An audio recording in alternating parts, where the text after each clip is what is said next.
Bonjour mon père, soyez le bienvenu sur le plateau de Cathol TV Gabon. Bonjour madame et bonjour à toute l'équipe technique qui vous accompagne.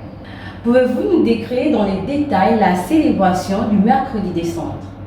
Le mercredi des cendres qui marque l'entrée en carême de toute l'Église universelle, ce temps qui nous prépare au carême, à la fête de Pâques, se donne d'être le jour du jeûne, c'est de la prière. Et de par ce fait, la pénitence est marquée par l'imposition des cendres.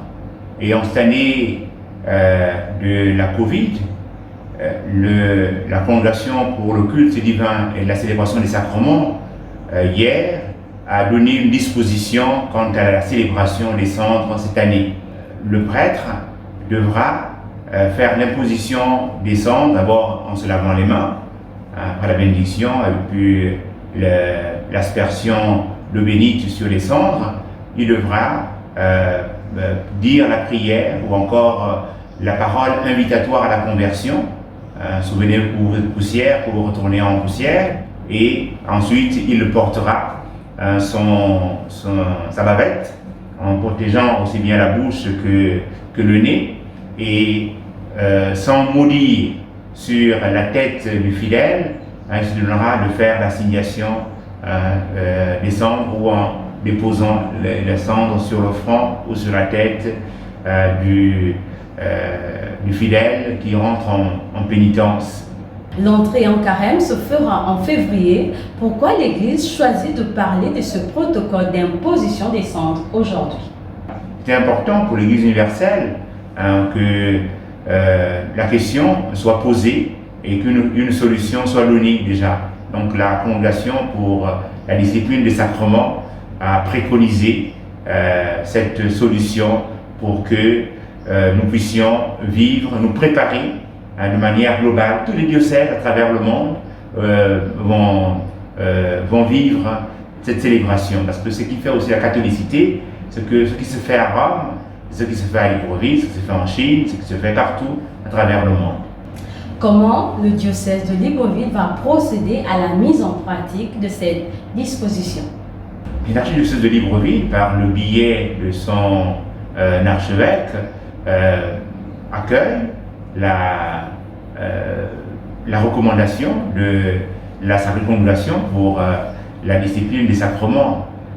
Et donc, la mesure est donnée et nous allons nous y préparer et nous y apprêter pour que nous puissions célébrer le mercredi des cendres dans cette dynamique donnée par la Congrégation, par le cardinal Sarah. Mon père, une autre actualité dans l'Église parle de l'officialisation de la place des femmes dans le service de l'autel. Que pouvez-vous nous dire sur cette question? Le Saint-Père vient par un motu proprio rendre public, parce que la pratique était là. Et il y a dans bien de paroisses où les diocèses et les évêques avaient admis que les femmes puissent assurer un service. Et même les jeunes filles, les enfants de cœur, il n'y a pas que les garçons, il y a des filles. Mais là, le motu proprio porte sur le service des femmes quant à l'exercice du lectorat et de l'apolita. Ce qu'elles faisaient, maintenant par une préparation, elles vont être instituées. C'est vraiment une merveille. Elles vont recevoir ce ministère confié par l'Église dans un rite tout à fait particulier. Et je crois que cette mesure, elle est en ce temps que nous sortons du temps de Noël, dans la Nativité, pour entrer, pour vivre ce temps ordinaire, c'est une grande joie. Service d'acolita et de lectorat pour les femmes laïques, qu'est-ce que cela représente pour la communauté chrétienne?